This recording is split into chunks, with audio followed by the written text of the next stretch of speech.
Hello everyone, कैसे हैं आप लोग।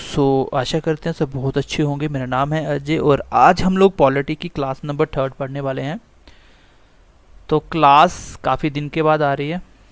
देखो, सबसे पहली बात, जब तक हमें एक क्लियर सिलेबस नहीं पता होगा टॉपिक वाइज, हम आपको मैक्सिमम नहीं पढ़ा पा रहे हैं।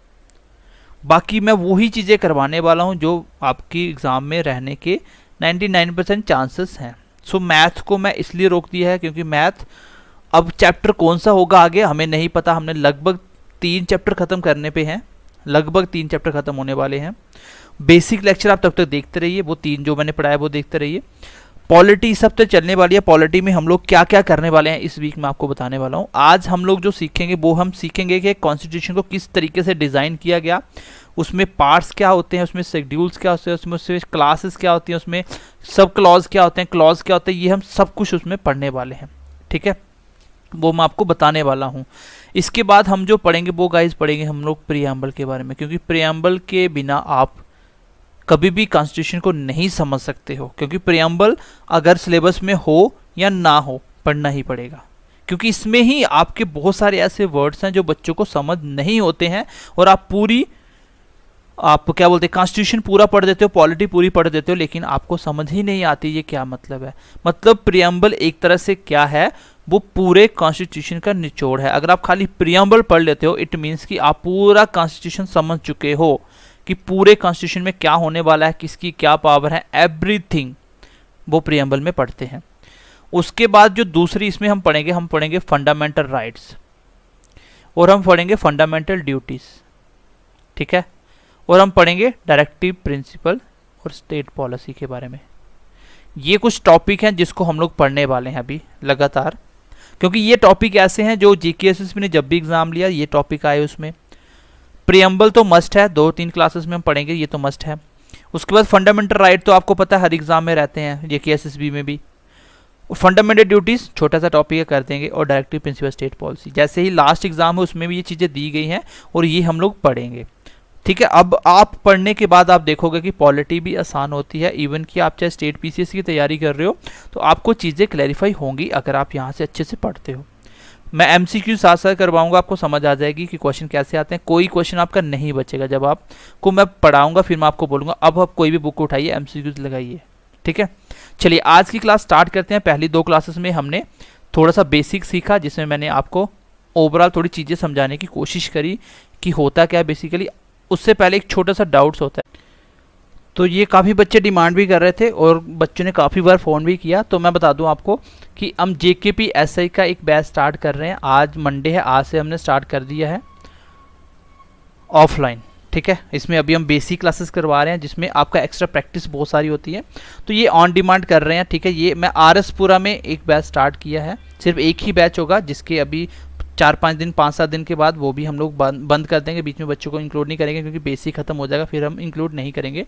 जो बच्चा आरएसपुरा अप्रोच कर सकता है, ये मेरा व्हाट्सएप नंबर है, यहाँ कॉन्टैक्ट कर सकते हो। बाकी ये वाला भी हमने एक फ्रेश बैच स्टार्ट किया जिसमें फॉरेस्ट गार्ड का, जूनियर असिस्टेंट की, जेकेएसएसबी जितने भी 12th में एग्ज़ाम होने वाले हैं इन सबका जिसका भी सिलेबस जो भी है, तो ये हम एक बैच स्टार्ट कर रहे हैं। जेकेपी कांस्टेबल भी आ जाएगा इसमें, जेकेपी कांस्टेबल। तो जो बच्चा आरएसपुरा अप्रोच कर सकता है तो वो हमारे इस नंबर पे कांटेक्ट करके विजिट कर सकता है। और ये हम लोग बैच के कुछ दिन के बाद हम लोग एडमिशन बंद कर देते हैं, क्योंकि बैच एक ही कंप्लीट करना होता है। हमें एक के बिना बैच नहीं रखते, इतना टाइम नहीं होता है, क्योंकि पीछे हमने अभी काफ़ी बैच बंद किए हैं जो ख़त्म करके हमने उनका ख़त्म कर दिया। अब एक ही बैच चला सकते हैं एट ए टाइम, तो वो एक हम जेकेपीएसआई और ये दोनों क्लासेस पैरेलल में चलेंगी मॉर्निंग 9 से 11 AM।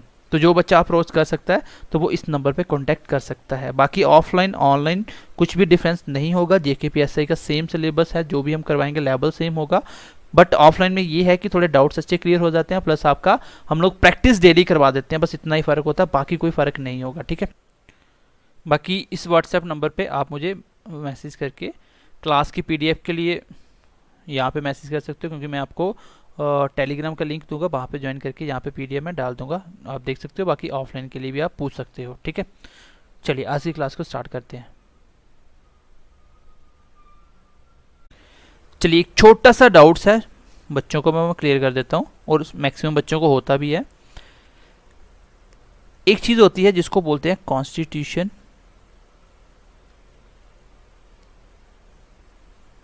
ऑफ इंडिया, इंडिया का कॉन्स्टिट्यूशन एंड पॉलिटी, दोनों में डिफरेंस क्या है? बच्चों को लगता है ये एक ही चीज़ है, लेकिन गाइस एक नहीं है। दोनों में फ़र्क क्या है, ये छोटा सा मैं एक्सप्लेनेशन देता हूँ, देन आगे बढ़ते हैं। अगर हम बात करेंगे कॉन्स्टिट्यूशन की, तो कॉन्स्टिट्यूशन को क्या बोलते हैं?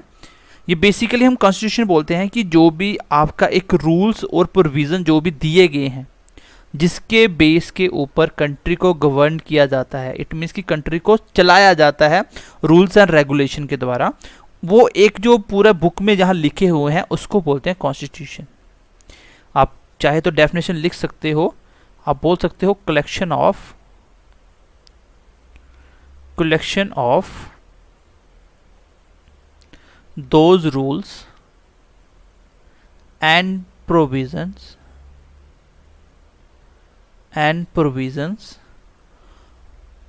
on the basis of which a country is governed. A country is governed. आप कॉन्स्टिट्यूशन किसको बोलते हो?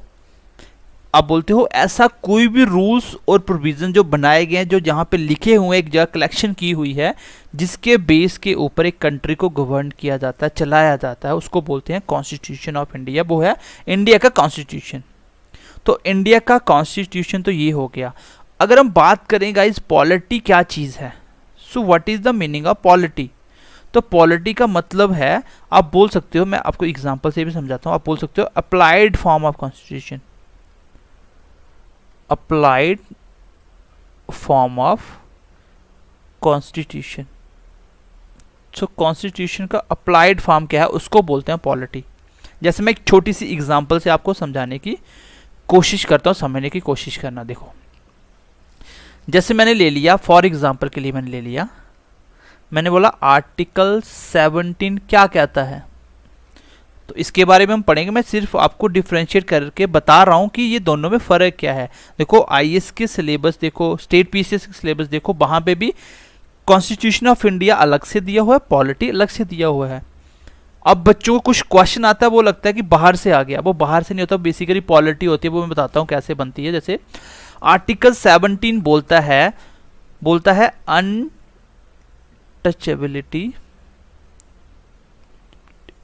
Untouchability shall be punishable। जो अनटचेबिलिटी है वो क्या है, एक क्राइम है जिसके तहत आपको पनिशमेंट मिलेगी। तो इसको हम गाइस बोलेंगे, ये एक किसकी बात हो रही है, ये बात हो रही है कॉन्स्टिट्यूशन की, क्योंकि कॉन्स्टिट्यूशन में ये लिखा हुआ है, लेकिन किस टाइप की पनिशमेंट होगी ये तो नहीं लिखा हुआ। तो ये क्या होगा, ये कोर्ट डिसाइड करेगा, जिसका भी मैटर होगा वो डिसाइड करेगा कि भैया पनिशमेंट कैसी होगी। उसको फांसी की सज़ा दी जाएगी, या उसको उम्र कैद दी जाएगी, 4 साल की दी जाएगी, या उसको कुछ फाइन भर के छोड़ दिया जाएगा। तो इन सब के लिए पनिशमेंट कैसा होगा वो अकॉर्डिंग टू क्राइम डिसाइड किया जाएगा। वो कैसे पता चलेगा, आप बोल सकते हो व्हाट काइंड ऑफ पनिशमेंट।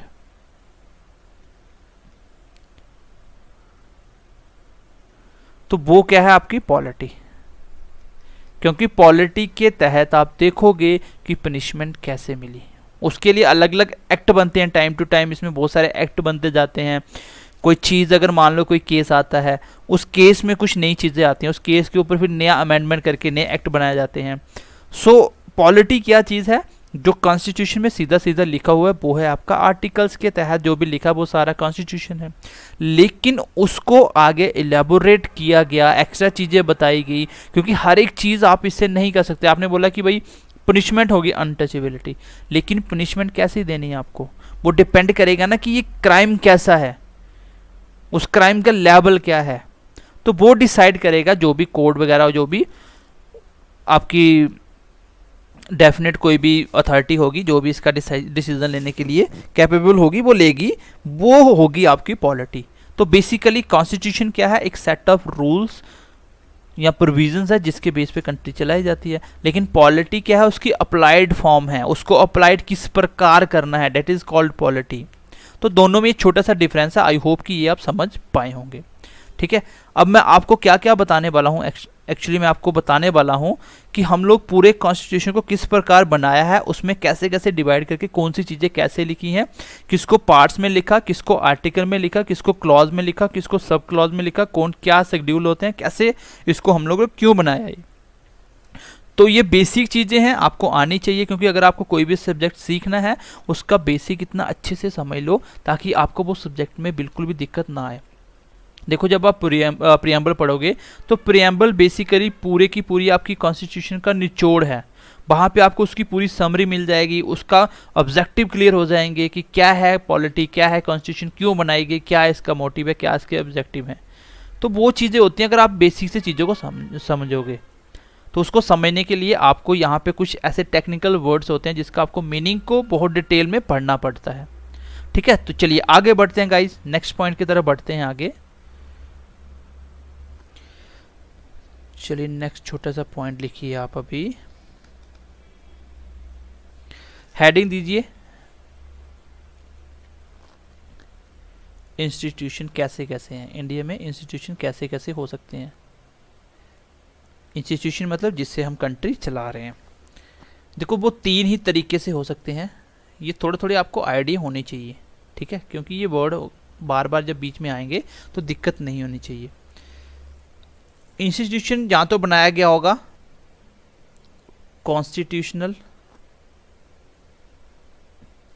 जहाँ तो वो कॉन्स्टिट्यूशनल हो सकता है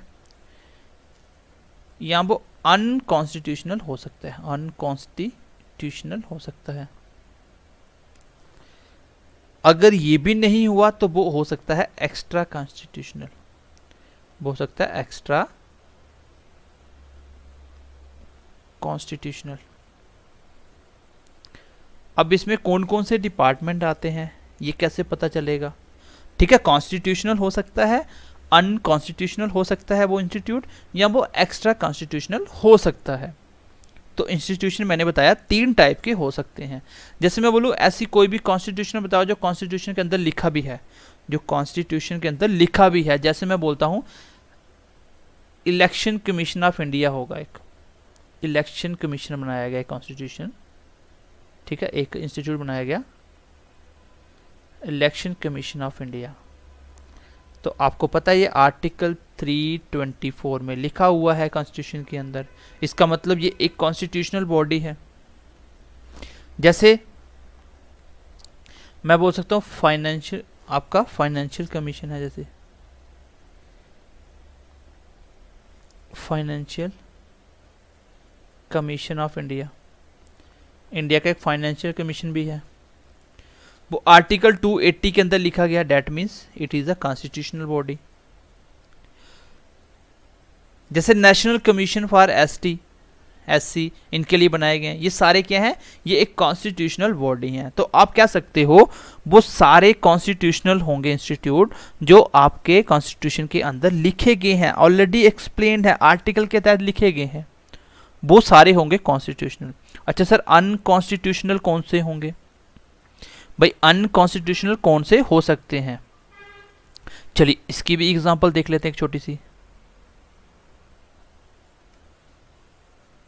जैसे आप फॉर एग्जांपल लिख सकते हो, जैसे आपको पता है नक्सल्स हैं, जो नक्सलबाजी हैं, इनके भी एक क्या है, पूरी कम्युनिटी बनाई हुई इन लोगों ने। तो ये क्या है, एक अनकॉन्स्टिट्यूशनल बॉडी है, सबको पता फैक्ट है ये है। जैसे आप बात कर सकते हो उल्फा के बारे में, सुना होगा आपने उल्फा के बारे में। उल्फा की फुल फॉर्म भी लिख देता हूँ मैं, यूनाइटेड लिबरेशन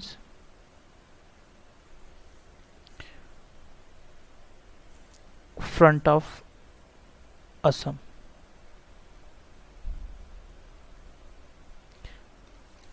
तो ये क्या है, ये अनकॉन्स्टिट्यूशनल है, ये कॉन्स्टिट्यूशन में नहीं बताया गया कि ऐसा भी कुछ होगा। तो ये क्या है, आपके कॉन्स्टिट्यूशन से बाहर है। लेकिन ये एक्स्ट्रा कॉन्स्टिट्यूशनल में क्या आता है, ये इंपॉर्टेंट है, ये बच्चों को नहीं पता होता कि एक्स्ट्रा कॉन्स्टिट्यूशनल में क्या आता है। मैं आपको एक बात बताऊं गाइज, आप जो भी कुछ पढ़ने वाले हो, आप पूरी लाइफ इसको भूल नहीं पाओगे कि पॉलिटी का मेन मतलब क्या था। मतलब कि इसको आप अपने साथ रिलेट करके पढ़ने वाले हो। एक एक मैं सिंपल मीनिंग आपको क्यों बता रहा हूँ चीज़ों के, क्योंकि पॉलिटी के बीच में वर्ड्स आते हैं जो आप समझ ही नहीं पाते हो, आप उसको समझ ही नहीं पाते हो। इसलिए मैं आपको एक एक वर्ड एक्सप्लेन करके ए से जेड हर एक चीज़ बताऊंगा, ताकि आप लोग एमसीक्यूज तो कर ही पाओ। और कोई भी चीज़ जब पढ़ते हो ना गाइज, सबसे इंपॉर्टेंट है उसको सीखने के लिए पढ़ो। और आपको पता है पॉलिटी तो चल रही है आपके आगे पीछे पॉलिटी, तो इसको सीखो, समझ आएगा, एग्जाम में क्वेश्चन तो अपने आप निकलेगा। लेकिन अगर आप सिर्फ क्वेश्चन के लिए पढ़ रहे हो तो उसमें आपको ना तो इंटरेस्ट बनेगा, ना ही आप अच्छे से उसको पढ़ सकते हो। ठीक है, अगर मैं बात करूं, देखो ये जो अनकॉन्स्टिट्यूशनल कौन सा है, ये एग्जाम्पल में पूछा भी जा सकता है, लेकिन इंपॉर्टेंट नहीं है कि क्वेश्चन एग्जाम में पूछा जाएगा। लेकिन आपको पता होना चाहिए कि एक्स्ट्रा कॉन्स्टिट्यूशनल बॉडी कौन सी है, अनकॉन्स्टिट्यूशनल कौन सी है, कॉन्स्टिट्यूशनल कौन सी है।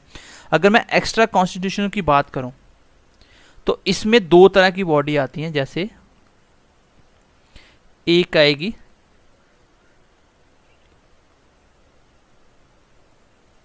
स्टैट्यूटरी और दूसरी आएगी एग्जीक्यूटिव बॉडी। ठीक है, इसमें दो तरह की बॉडी आएंगी, ये दोनों के बारे में आपको पता होना चाहिए। अब दोनों में क्या डिफरेंस है सर? अब स्टैट्यूटरी बॉडी कौन सी होती है और एग्जीक्यूटिव कौन सी है, चलिए इसके बारे में बताता हूँ। जैसे मैं बात बोलूँ कि जैसे मैं फॉर एग्जांपल बोलता हूँ, चलिए इन दोनों को अलग अलग बताता हूँ। मैं दोनों की डेफिनेशन भी लिख देता हूँ, यहाँ से आगे इस दोनों की डेफिनेशन भी लिख देता हूँ। जैसे इसकी डेफिनेशन लिखता हूँ मैं यहाँ पे, चलिए आप भी लिख लीजिए एक बार डेफिनेशन, ताकि थोड़ा समझ आ जाए। तो ये कौन सी होती हैं, आप बोल सकते हो वो वाली बॉडी which has been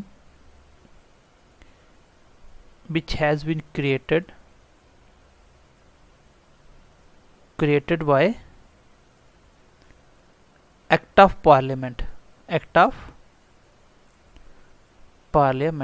जिसको पार्लियामेंट में पास करके बनाया गया, जिसको लेजिस्लेचर के द्वारा बनाया हो। और लेजिस्लेचर क्या होता है आपको पता है, लोकसभा राज्यसभा सब, ठीक है, जो कानून बनाता है। जैसे मैं इसकी एग्जाम्पल की बात करूं तो आप एग्जाम्पल में लिख सकते हो गाइस, जैसे आप बोल सकते हो नेशनल ह्यूमन राइट कमीशन। क्या बोल सकते हो? National human right commission. तो नेशनल ह्यूमन राइट कमिश्नर कौन सी बॉडी है? ये एक स्टैट्यूटरी बॉडी है। तो मैंने क्या बताया कि स्टैट्यूटरी बॉडी वो बॉडी जिसको एक्ट ऑफ पार्लियामेंट या एक्ट ऑफ लेजिस्लेचर के द्वारा बनाया गया। इट मीन्स कि वो पार्लियामेंट के द्वारा कानून बना के उसको बनाया गया। जैसे मैंने एक छोटा सा एग्जांपल लिखा, नेशनल ह्यूमन राइट कमीशन। तो ये कौन सी बॉडी है? ये एक एक्स्ट्रा कॉन्स्टिट्यूशनल बॉडी है। एक्चुअली ये कॉन्स्टिट्यूशन में नहीं लिखी हुई और ये अनकॉन्स्टिट्यूशनल भी नहीं है, इसको खुद बनाया गया है। कौन बनाएगा इसको? पार्लियामेंट बनाएगा, एक्ट ऑफ पार्लियामेंट के द्वारा बनेगा। फॉर एग्जाम्पल मैंने बता दिया। और ये वाली वो बॉडी होती है, मैं बोल सकता हूं, इसके लिए मैं बोल सकता हूं विच has been created by an order of president और गवर्नर। ऐसी कोई भी बॉडी, एग्जीक्यूटिव कौन सी? ऐसी कोई भी बॉडी जिसको प्रेसिडेंट या गवर्नर के द्वारा बनाया गया है। जैसे फॉर एग्जांपल आप देख लो, नीति आयोग।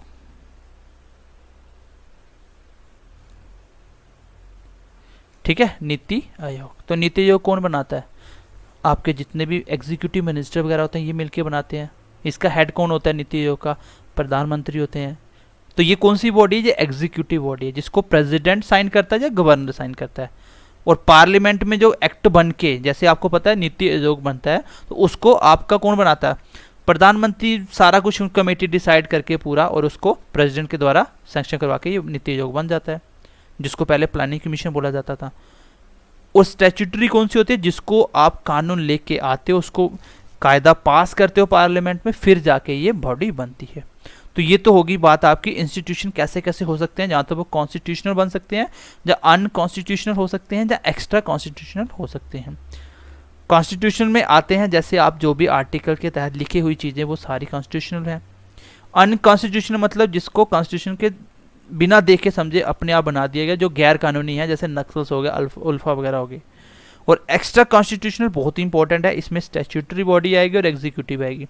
स्टैट्यूटरी वो सारे के सारे बॉडी जिसको बनाने के लिए एक्ट ऑफ पार्लियामेंट के द्वारा बनाया गया, कानून लेके पास किया गया।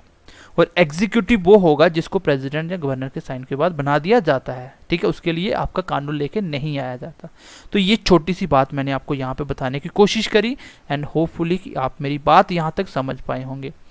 अब हम बात करेंगे कॉन्स्टिट्यूशन, तो हमने देख लिया क्या होता है, उसके अंदर पार्ट्स क्या हैं, चैप्टर क्या है, आर्टिकल्स क्या है, क्लॉज क्या है, सब क्लॉज क्या है, शेड्यूल क्या है, ये सब कुछ हम लोग अभी पढ़ने वाले हैं, ताकि आप लोगों को आगे कॉन्स्टिट्यूशन समझ आना स्टार्ट हो जाए, ताकि आपको दिक्कत ना आए कि कॉन्स्टिट्यूशन चीज़ क्या है, कैसे बनाया गया इसको, ठीक है। अगर हम बात करें कॉन्स्टिट्यूशन की, तो ऑलरेडी डन कर दिया हमने। कॉन्स्टिट्यूशन मैंने बता दिया एक ऐसी रूल्स एंड प्रोविजन जिसके बेस पे कंट्री को चलाया जाता है, on the basis of which वह कंट्री इज गवर्नड। अब इसके बाद आता है इसके कॉन्स्टिट्यूशन तो पूरा हो गया, एक बुक पूरी किताब होगी। फिर इसके अंदर सबसे पहले लिखे जाते हैं पार्ट्स, सबसे पहले लिखे जाते हैं पार्ट्स, क्योंकि देखो होता क्या बेसिकली, आपको पता है कि ओरिजिनली आपके 395 आर्टिकल्स बनाए गए। अब मान लीजिए हमें कोई चीज़ के बारे में ढूंढना है, हमें ढूंढना है कि भाई इसके लिए हमें किस लॉ को पढ़ना पड़ेगा कोई भी काम करने के लिए, तो आप सारी बुक को एक एक आर्टिकल तो चेक नहीं कर सकते। अब इसने क्या किया, इन लोगों ने क्या किया, जब कॉन्स्टिट्यूशन बनाया उसने क्या किया, पूरे कॉन्स्टिट्यूशन को अलग अलग डिवाइड कर दिया कि अगर आपको कोई भी चीज़ फंडामेंटल राइट्स के रिगार्डिंग ढूंढनी है तो आप पार्ट नंबर 3 में 4 में इसमें जाइए। अगर आपको देखना कि यूनियन के बारे में, सेंटर के बारे में कुछ भी चीज़ पढ़नी है, राज्यसभा लोकसभा पढ़ना है, तो आप लोग ये वाले पार्ट पे जाइए।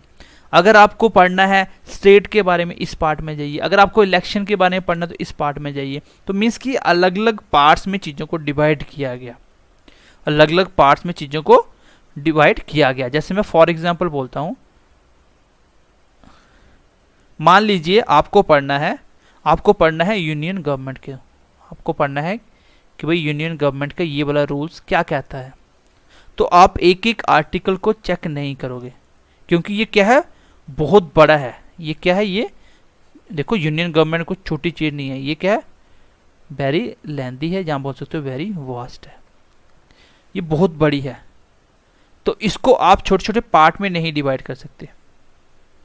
इसको आप क्या करोगे, इसको आप छोटे छोटे आर्टिकल में तो नहीं बांट सकते, इसलिए हमने क्या किया, हमने अलग अलग पार्ट्स बना दिए। हमने क्या किया, इसको एक पार्ट में डिवाइड कर दिया। इसको हमने क्या किया, जो बहुत बड़ा होगा उसको हम क्या करेंगे, उसको हम लोग पार्ट में डिवाइड कर देंगे। जो बहुत बड़ी चीज़ होगी इसको हम लोग पार्ट में डिवाइड कर देंगे, ठीक है। अब सेंटर में आपको पता है कितना कुछ आता है, सेंटर के अंदर आपका प्रधानमंत्री आता है, प्रेसिडेंट आता है, जुडिशरी आती है, लोकसभा, राज्यसभा, ये सब कुछ सेंटर के अंदर आता है। तो इतनी सारी चीज़ें हमने क्या किया, एक पूरा पार्ट बना दिया, कॉन्स्टिट्यूशन को पार्ट में, बड़ी बड़ी चीज़ों को अलग अलग पार्ट में बांट दिया। अब इन पार्ट्स को हमने दोबारा क्या किया, डिवाइड किया, फर्दर इसको डिवाइड किया। इसके अंदर भी जो चीज़ें बड़ी बड़ी बनी उसको हमने नाम दिया क्या, चैप्टर। उसको हमने नाम दिया क्या, चैप्टर। जैसे आपको पता है चैप्टर 1 हो गया, चैप्टर 2 हो गया, चैप्टर 3 हो गया, अलग अलग इसमें भी हमने क्या रखे, बाद में इसको चैप्टर का नाम दे दिया, ठीक है। लेकिन हर एक पार्ट के चैप्टर नहीं होते। जैसे आप देख लो पार्ट 1, अगर हम पार्ट 1 की बात करें कॉन्स्टिट्यूशन की, इसमें 9 चैप्टर, इसमें अलग अलग चैप्टर नहीं है। क्यों, क्योंकि ज़रूरत ही नहीं पड़ी, पार्ट 1 इतना बड़ा है ही नहीं कि हमें अलग अलग चैप्टर बनाने पड़े। लेकिन यूनियन गवर्नमेंट बहुत बड़ा टॉपिक था, जिसमें आपका लोकसभा आता था, लोकसभा को अलग चैप्टर में लिख दिया, राज्यसभा अलग चैप्टर, तो इसको चैप्टर वाइज भी डिवाइड कर दिया। इसका मतलब सबसे बड़ा कॉन्स्टिट्यूशन। उसके बाद पार्ट्स क्या होते हैं, सर हमने क्या किया, जो बड़ी बड़ी चीज़ें उसको अलग अलग पार्ट में डिवाइड कर दिया। अब उस पार्ट्स के अंदर भी कोई चीज़ अगर बड़ी आती है तो उसको हम लोग क्या करते हैं, चैप्टर में डिवाइड कर देते हैं, चैप्टर में डिवाइड कर देते हैं, ठीक। ठीक है। इसके बाद बात आती है कि चैप्टर तो पता चल गया, अब चैप्टर के बाद इसको फिर से डिवाइड किया जाएगा, किसमें, इसको फर्दर डिवाइड किया जाएगा आर्टिकल में। जैसे आपको पता है, मान लीजिए चैप्टर, हर एक के अंदर चैप्टर 1 होगा, मान लीजिए किसी के अंदर चैप्टर 1 आ गया, पार्ट नंबर 5 में हमने बात की चैप्टर नंबर 1 की, तो पार्ट 5 बहुत बड़ा है जिसके अंदर सेंट्रल गवर्नमेंट की बात की गई है। अब चैप्टर 1 में हमने लिखा, मान लीजिए किसके बारे में लिखा, प्रेसिडेंट ऑफ इंडिया के बारे में लिखा। अब प्रेसिडेंट ऑफ इंडिया के बारे में 52 आर्टिकल में लिखा गया, 53 में भी लिखा गया, 54 में लिखा गया कि भाई एक प्रेसिडेंट होना चाहिए, ये इतने आर्टिकल के तहत अपनी ओथ लेगा, अपना रेजिग्नेशन किसको देगा। तो इसमें अलग अलग हमने आर्टिकल में इसको बांट दिया। तो आपने देखा कि कॉन्स्टिट्यूशन को हमने सबसे पहले पार्ट्स में डिवाइड किया, ताकि हमें कोई चीज़ ढूंढनी हो तो हम सीधा उस पार्ट को खोलें कि हमें क्या चाहिए, सेंटर चाहिए, स्टेट चाहिए, कमीशन चाहिए, क्या चाहिए, इलेक्शन कमीशन या क्या चाहिए, लैंग्वेज चाहिए, जो भी आपको सीधा पार्ट में चले जाना है। फिर पार्ट भी अगर छोटा हुआ तो आप पढ़ लोगे, अगर ज़्यादा बड़ा हुआ तो उसको आगे हम लोग क्या करेंगे, चैप्टर में डिवाइड कर देंगे। और चैप्टर के अंदर भी अगर चैप्टर बड़े हुए देन उसको हम डिवाइड करेंगे किसमें, उसको हम डिवाइड करेंगे आर्टिकल के अंदर। आप देखते हो कि आर्टिकल्स बहुत सारे हैं, प्रेसिडेंट के ऊपर बहुत सारे आर्टिकल हैं, ठीक है। तो आर्टिकल हो गया। अब आर्टिकल तक आप समझ पाए बात को। अब इसके आगे बढ़ते हैं हम लोग गाइस, इसके आगे बढ़ते हैं। आर्टिकल के बाद हम इसको किस में फर्दर डिवाइड करने वाले हैं। अब आर्टिकल को हम लोग फिर से डिवाइड करने वाले हैं आगे किस में, आर्टिकल के बाद आती हैं गाइस क्लॉज। क्या आती हैं, क्लॉज। अब देखिए क्लॉज में बहुत बड़ा कंफ्यूजन, बच्चों को क्लॉज में बहुत बड़ा कंफ्यूजन होता है। मैं आपको वो चीज़ बता रहा हूँ कि आप पूरे कॉन्स्टिट्यूशन के एक एक पार्ट को कैसे समझ सकते हैं। जैसे मैं छोटी सी एग्जांपल लेता हूँ, मैंने बोला 39A B, आपको पता अलग अलग इसके इस तरह से अलग अलग क्लास हैं, ठीक है। आगे इस तरह से क्लास लिखे हैं और एक लिखा हुआ है 39A। अब आप मुझे बताइए दोनों में फ़र्क क्या है, इसमें कौन आर्टिकल है कौन क्लॉज है।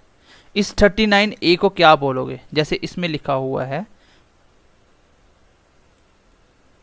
लाइवलीहुड के बारे में लिखा हुआ है, और इसमें लिखा हुआ है इक्वल जस्टिस। क्या होना चाहिए, इक्वल जस्टिस, सबके साथ बराबर जस्टिस होना चाहिए। तो दोनों में क्वेश्चन कैसे पूछा जाएगा, जैसे मान लीजिए मैंने एक क्वेश्चन पूछा, इक्वल जस्टिस फाउंड इन, मैंने बोला इक्वल जस्टिस कहाँ मिलता है। ऑप्शन में दिया आपको, पहला ऑप्शन दिया किसी ने 39A में मिलता है sir, with in bracket. Second बोला कि आर्टिकल 40 में, थर्ड बोला आर्टिकल 41 में, एंड फोर्थ ऑप्शन दिया आपको 39A। अब आपको पता है इक्वल जस्टिस एक आर्टिकल है। एक चीज यहां पे मैं लिखवा रहा हूं, यहां पे नोट करके लिख लेना, नोट करके, ठीक है। मैं यहां पे लिखवा रहा हूं, साइड पे लिखवाता हूं मैं नोट करके।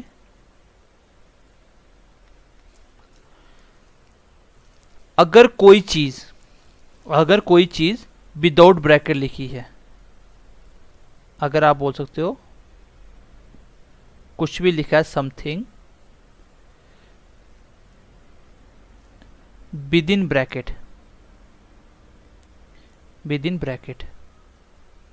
अगर कोई चीज ब्रैकेट के अंदर लिखी है, जैसे यहां पे देखो 39 with in bracket A, 39 with in bracket B, तो इसका मतलब है it is not an article.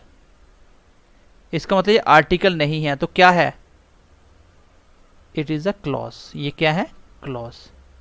तो कॉन्सेप्ट वही है कि कोई चीज बड़ी हो जाए, उसको अगर ज्यादा बातें आ जाए, उसको दोबारा, कॉन्स्टिट्यूशन को हमने तोड़ा पार्ट्स में, पार्ट्स के बाद बड़े लगे हमने चैप्टर बना लिए, चैप्टर में भी हमने आर्टिकल तोड़ लिए, आर्टिकल भी कोई चीज़ बड़ा, कोई आर्टिकल बड़ा हो जाएगा उसको हम लोग क्लॉज में तोड़ेंगे, और क्लॉज भी बड़ी हो जाएगी उसको हम लोग सब क्लॉज में तोड़ेंगे, that is called sub clause.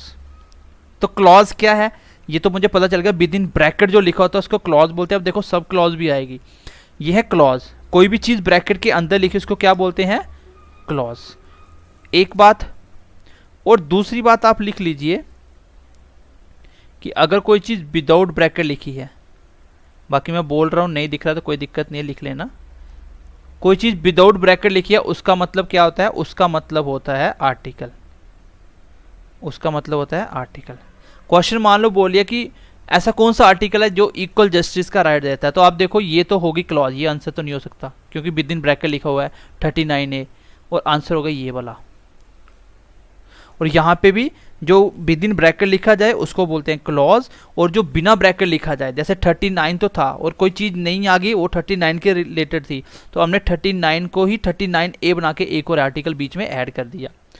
हम क्योंकि हम लोग अभी जो लास्ट आर्टिकल वहाँ तो ऐड नहीं कर सकते थे ना, क्यों, क्योंकि इसका चैप्टर हमने पार्ट वही रखना था। कोई चीज़ अगर रिलेटेड ही 39 के ए के रिलेटेड थी और वो चैप्टर 5 में या 6 में कहीं भी आती है, तो उसी के अंदर रखने के लिए हमने क्या किया, 39 को 39A लिख दिया, एक एक्स्ट्रा आर्टिकल ऐड हो गया। 39B लिख दो तो दूसरा आर्टिकल इसमें ऐड होगा, 39C लिख दो अदर आर्टिकल आ गया।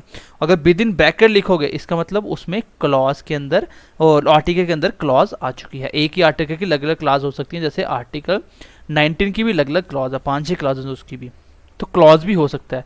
अब क्लॉज के बाद हम बात करेंगे क्या, सब क्लॉज की। क्या बात करेंगे, ठीक है, अब हम बात करेंगे, ठीक है। आपने अभी तक क्या देखा, आपने देखा कि सबसे पहले आता है कॉन्स्टिट्यूशन, फिर उसके बाद हमने लिखा क्या, पार्ट्स, इसको पार्ट्स में डिवाइड किया। देन इसके बाद इसको हमने फिर चैप्टर में डिवाइड किया। फिर इसके बाद हमने क्या किया, चैप्टर में भी आर्टिकल में डिवाइड किया चीज़ को, और आर्टिकल के बाद हमने देखा क्लॉज आ गई थी। अब हम क्लॉज के बाद देखेंगे सब क्लॉज कैसे लिखी जाएगी। जैसे सब क्लॉज क्या होती हैं, जैसे सब क्लॉज क्या होती हैं, कोई चीज़ बड़ी हो जाए तो हम सब क्लॉज में मारते हैं। जैसे 29 का मैंने बोला 1 विद इन ब्रैकेट A, ठीक है। इसका मतलब है कि ये जो पहली है इसको हम लोग क्लॉज बोल रहे हैं, ये है क्लॉज, और ये क्या है आगे वाली फिर सब क्लॉज। मतलब 19 की जो क्लॉज पहला है उसके अंदर आगे सब क्लॉज है A। इसको प्रोनाउंस कैसे करेंगे, इसको बोलने का तरीका क्या होगा, इसको हम बोलेंगे आर्टिकल 19 क्लॉज फर्स्ट और सब क्लॉज A, ठीक है। तो इस तरीके से हमने क्या किया, कॉन्स्टिट्यूशन को बनाने के लिए कैसे हमने अलग अलग क्यों तोड़ा, आपको समझ आ चुकी। इसलिए ऐसे बनाया सर कि हमें चीज़ को सर्च करना आसान हो जाए, कोई भी चीज़ को पढ़ना तो हम डायरेक्टली चीज़ों को पढ़ पाए, ठीक है। दूसरी चीज़ कि अलग अलग करने के बाद कौन किस में आएगा ये भी हमने सीख लिया। आई होप कि अब आप अगर कॉन्स्टिट्यूशन का जो पेज पूरा पढ़ोगे जहाँ लिखा हुआ इतने से इतने आर्टिकल तक ये लिखा इसके क्लास के इतने चैप्टर के अंदर, तो आप चीज़ों को समझ पाओगे कि ये क्या बात की गई है, ठीक है। अब इसके बाद एक और चीज़ आती है जिसको आप लोग शेड्यूल के नाम से भी जानते हो, ठीक है। ये कौन सा प्रोविज़न है, आप बोल सकते हो, इसकी डेफिनेशन भी लिख लेते हैं।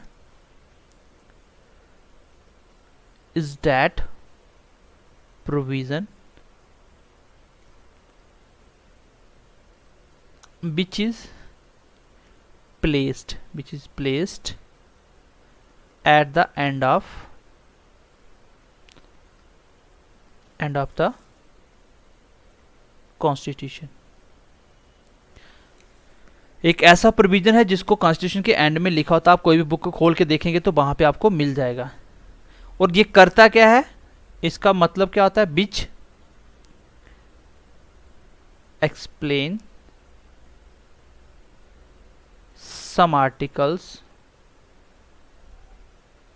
Clause etcetera. तो शेड्यूल क्या होते हैं, ये बेसिकली आपके कॉन्स्टिट्यूशन के लास्ट में लिखा जाता है और इसका मतलब होता है ये कुछ आर्टिकल कुछ क्लॉजेस को भी एक्सप्लेन करता है। जैसे मैं एग्जांपल लेता हूं, फॉर एग्जांपल मैंने बोला आर्टिकल 1, आर्टिकल 1 क्या बोलता है, तो आर्टिकल 1 बोलता है, और आपको सारे आर्टिकल याद नहीं करने हैं, जो इंपॉर्टेंट होंगे मैं आपको बताता चला जाऊंगा, आपको एक एक चीज समझ आएगी, ठीक है। India that is Bharat. India जो कि क्या है, भारत। Shall be uh